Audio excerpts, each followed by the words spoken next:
नमस्कार दोस्तों, आप सभी का स्वागत है एमपी स्टडी आकी जीके पर। आज हम लेके आ चुके हैं मानव ग्रंथि के टॉप 25 प्रश्न जो किसी भी एग्जाम में 2 या 3 नंबर के अक्सर पूछे जाते हैं। तो दोस्तों चलिए शुरू करते हैं पहले प्रश्न से। हमारा पहला प्रश्न है, मानव शरीर की सबसे बड़ी ग्रंथि कौन सी है? तो इस प्रश्न का राइट आंसर हो जाएगा ऑप्शन बी, यकृत। यकृत जो है मानव शरीर की सबसे बड़ी ग्रंथि है। अगला प्रश्न है, मानव शरीर में पाई जाने वाली दूसरी सबसे बड़ी ग्रंथि कौन सी है? तो मानव शरीर में जो है पाई जाने वाली दूसरी सबसे बड़ी ग्रंथि जो है अग्नाशय है। तो इस प्रश्न का राइट आंसर है ऑप्शन बी। अगला प्रश्न है, मानव शरीर की सबसे बड़ी मिश्रित ग्रंथि कौन सी है? तो मानव शरीर की सबसे बड़ी जो मिश्रित ग्रंथि है वह है अग्नाशय। अगला प्रश्न है, मानव शरीर की सबसे छोटी अंतःस्रावी ग्रंथि कौन सी है?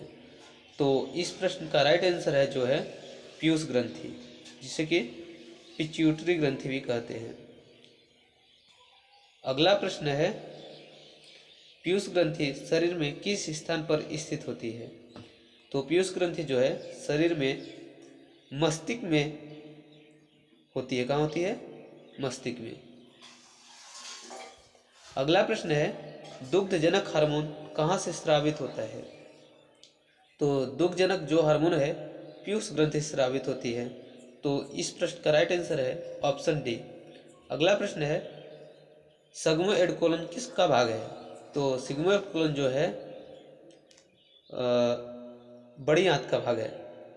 सिग्मोइड कोलन जो है बड़ी आंत का भाग है। ठीक है, ये सिग्मोइड कोलन लिखा गया है, यहाँ पर सिग्मोइड कोलन होगा। अगला प्रश्न है, निम्न में से कौन सी ग्रंथि सेक्स हार्मोन का स्राव करती है? तो इस प्रश्न का राइट आंसर हो जाएगा ऑप्शन ए, एड्रिनल, जिसे कि अधिवृक्क ग्रंथि कहते हैं। अगला प्रश्न है, निम्न में से वह ग्रंथि कौन सी है जो शरीर का ताप नियंत्रित करता है? तो इस प्रश्न का राइट आंसर जो है हो जाएगा हाइपोथैलेमस ग्रंथि। अगला प्रश्न है, मानव शरीर की कौन सी ग्रंथि पीयूष ग्रंथि से हार्मोन के स्राव को नियंत्रित करती है? तो इस प्रश्न का राइट आंसर हो जाएगा हाइपोथैलेमस ग्रंथि। अगला प्रश्न जो है, ऑटो ग्रंथि थायराइड ग्लैंड कहाँ स्थित होती है? तो ऑटो ग्रंथि थायराइड ग्लैंड जो है गर्दन में स्थित होती है। तो इस प्रश्न का राइट आंसर है ऑप्शन ए। अगला प्रश्न है, यह एक नर लिंग हार्मोन है। मोस्ट इंपॉर्टेंट प्रश्न है। तो इस प्रश्न का राइट आंसर हो जाएगा ऑप्शन सी, टेस्टोस्टेरोन।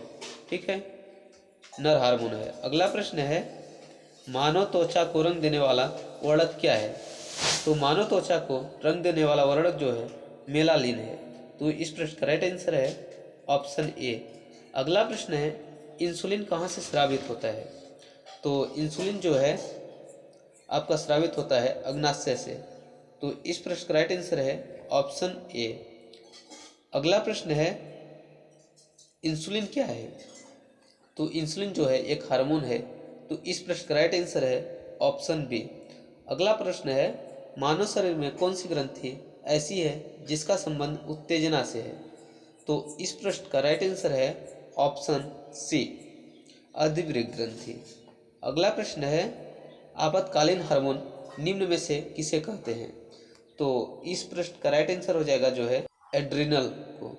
अगला प्रश्न है, जानवरों की एक जाति द्वारा उसी जाति के अन्य सदस्यों को आकर्षित करने के लिए छोड़े गए रसायन द्रव्य है। तो इस प्रश्न का राइट आंसर हो जाएगा ऑप्शन सी, फेरोमोन्स। क्लियर। अगला प्रश्न है, वृद्धि हार्मोन कहाँ से स्रावित होता है? तो वृद्धि हार्मोन जो है पीयूष ग्रंथि से स्रावित होती है। अगला प्रश्न है, घेघा रोग किसकी कमी के कारण होता है? तो इस प्रश्न का राइट आंसर है ऑप्शन डी, आयोडीन के कमी के कारण।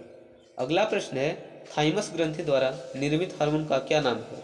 तो इस प्रश्न का राइट आंसर हो जाएगा option A, insulin. Sorry, option D, thymosin. थाइमोसिस।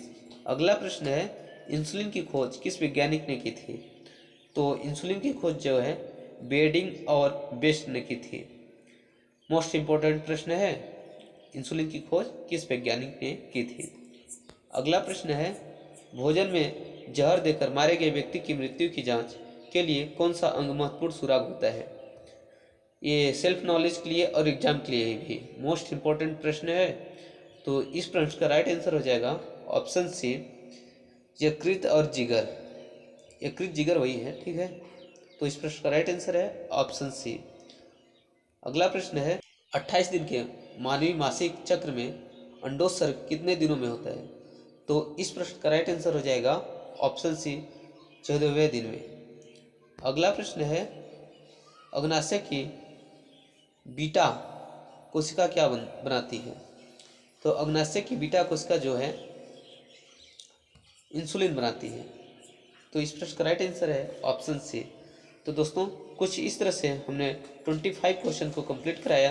Video अच्छी लगी हो तो प्लीज़ लाइक करना और चैनल पे नए हो तो चैनल को सब्सक्राइब करना, ताकि हम इसी तरह से आपको नॉलेजेबल और आपकी एग्जाम में आने वाले क्वेश्चन को लाते रहें। थैंक यू, मिलते हैं नेक्स्ट वीडियो में, तब तक के लिए बाय।